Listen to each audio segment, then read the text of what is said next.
En 2019 y 2020 hubo en nuestro país 940 feminicidios cada año. 3 muertes de mujeres por día. Un dato aislado nos refleja la impunidad de estos delitos.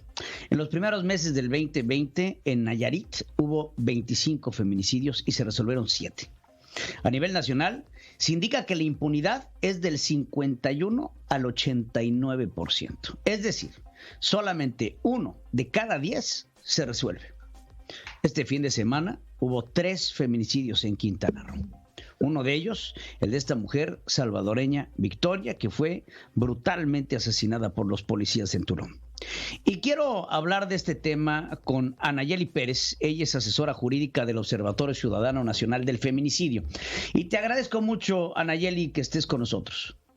Hola, ¿qué tal? Buenas tardes. Muchas gracias a ustedes. Pues ayer le preguntaban, y hoy inclusive también al presidente Andrés Manuel López Obrador, sobre el concepto de feminicidio.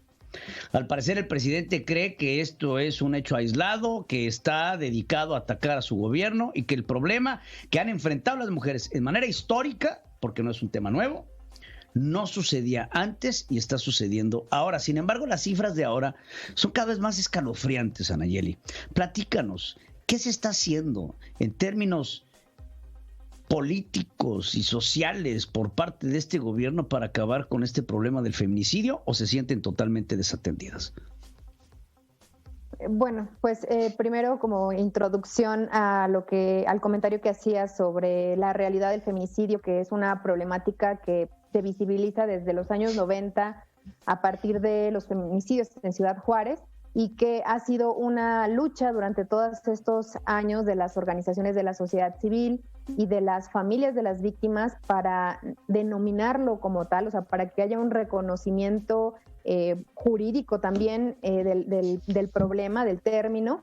Y bueno, no es algo nuevo. Lo cierto es que en los últimos 3 años, desde el bueno, contando sin contar más bien, ¿no? Desde 2018 hablamos de pues el asesinato de 10 mujeres en promedio diariamente y bueno, es una cifra que se ha incrementado año con año, que pues ha sido también significativo el crecimiento, digamos, del 2015, donde se hablaba de 6 mujeres asesinadas al día, al 2018, que ya contabilizamos casi el doble. Pues es una problemática que no ha sido atendida debidamente. Nosotras, como Observatorio Ciudadano Nacional del Feminicidio, hemos impulsado la política pública en materia de acceso a la justicia, pero hay una deuda también pues histórica, ¿no? y en todos los niveles, no solamente a nivel federal, en el tema de prevención de la violencia en general, pero particularmente del feminicidio, ¿no? O sea, no vamos a detener estas cifras mientras no se implemente como una política del Estado la prevención a la violencia, ¿no? O sea, digamos, atender la violencia familiar, por ejemplo, en el ámbito familiar, es una de las formas de prevenir un porcentaje de los feminicidios. Particularmente en México, lo que ha visibilizado el término feminicidio es que no solamente ocurre en los hogares o a partir de las relaciones de confianza, sino que también las mujeres vivimos en diferentes contextos en el país, donde pues hay presencia de otras problemáticas como es el crimen organizado y que también impacta en la vida de las mujeres y las niñas. Hay una deuda por parte del Estado en atender de manera contundente, ¿no? la problemática, incluyendo también el acceso a la justicia, ¿no? O sea, y eso lo vemos simplemente con las cifras. ¿Cuánto es el porcentaje que se acredita como feminicidio? Donde estamos viendo que cada año en promedio es un 24%, 25%, es decir, solamente 1/4 parte de los asesinatos de mujeres se considera como un posible feminicidio. Dime una cosa, Anayeli, hablas ahorita de la tipificación del delito. ¿Cómo se considera el delito cómo ves tipificado el delito del asesinato a mujeres en México? ¿Cuáles son las modificaciones pertinentes que deberían de estar empujando desde la Cámara Legislativa en torno a la tipificación del delito de asesinato con agravante directo hacia la mujer? Recientemente hubo un debate justamente por las declaraciones que hizo el fiscal general de la República sobre, digamos, la dificultad para acreditar el tipo penal de feminicidio. Lo cierto es que a nivel federal, pues el ámbito de competencia es pues muy casuístico, ¿no? Excepcional. En realidad quienes tienen esta facultad de investigar feminicidios son las entidades federativas. La mayoría de los estados cuenta con un tipo penal adecuado y el tipo penal, digamos, no es un agravante del homicidio, es un tipo penal, un delito autónomo, como lo que se conoce popularmente o coloquialmente. Es un delito que establece ciertas características, es decir, no solamente la privación de la vida, sino que agrega como un segundo elemento las razones de género, y estas razones de género, para que estén bien tipificadas, pues tienen que ser objetivas y probables, o sea, que se puedan probar más bien. En su mayoría de los estados tienen aproximadamente 7 hipótesis como circunstancias o razones de género, y estas tienen que ver con, por ejemplo, que el cuerpo presente signos de violencia sexual, que se hayan infligido lesiones infamantes, mutilaciones. Esta es una segunda, que haya antecedentes de violencia, que haya una relación entre la víctima y el victimario, una relación de confianza en el ámbito familiar principalmente, pero también se considera el ámbito docente, el ámbito laboral. Que el cuerpo haya sido expuesto en un lugar público, porque esta es una característica además pues muy particular de nuestro país, que la víctima haya sido incomunicada, y esto pues relacionado a los casos donde previamente hay un reporte de desaparición o que las mujeres son privadas de su libertad. Estas son algunas de las circunstancias que tendrían que tener los tipos penales. Digamos, en términos generales, el tipo penal está bien, ¿no? Es correcto. El tema es, o el problema es... Pero ¿no te gustaría ver... Las autoridades no lo acreditan. ¿No te gustaría ver la tipificación de tipos de homicidios en México, un homicidio que esté tipificado directamente como el feminicidio? Porque tenemos, ya sabes, dolosos, imprudentes, culposos, atenuados, tenemos una calidad de tipos penales importantes en México, pero en ninguno de ellos está el feminicidio como tal, con todo lo que acabas de describir que sería un feminicidio per se, porque tenemos que diferenciar entre el homicidio a una mujer y el feminicidio. No sé si me explico.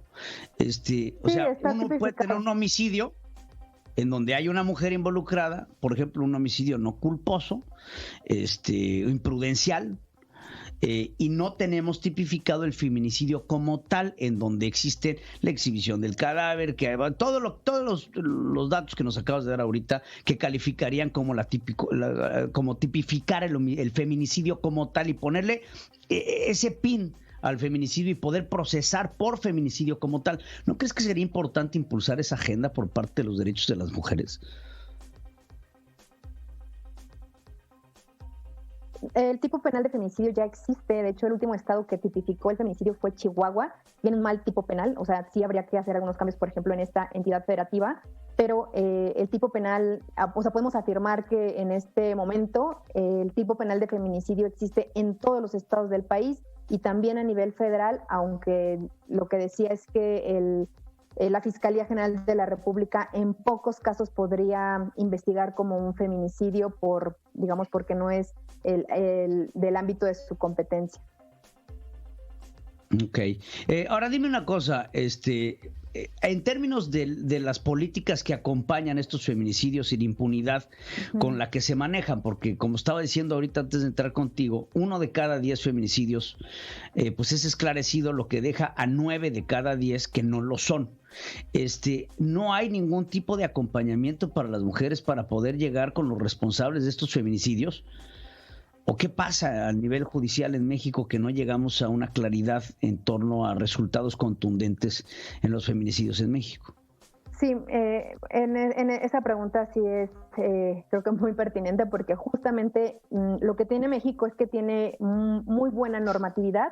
El problema es que no se implementa, ¿no? Y en el caso de los feminicidios, a pesar de tener buenos tipos penales en la mayoría de los estados de la República, estos tipos penales no son utilizados, es decir, no se investiga con perspectiva de género, muchos de los protocolos no están actualizados con los estándares internacionales y nacionales más avanzados, digamos, y esta falta de implementación es por por la resistencia que tienen las autoridades federales, estatales, incluso municipales, cuando intervienen de alguna manera en una investigación desde el resguardo, digamos, del lugar, por esta falta de capacitación que los servidores públicos tienen en el país, de capacitación especializada, porque, digamos, se ha capacitado en temas de género, en temas de derechos humanos a las distintas corporaciones de seguridad pública, de procuración de justicia, pero no se les especializa para realizar investigaciones y para aplicar la perspectiva de género, por ejemplo, en su quehacer, ¿no?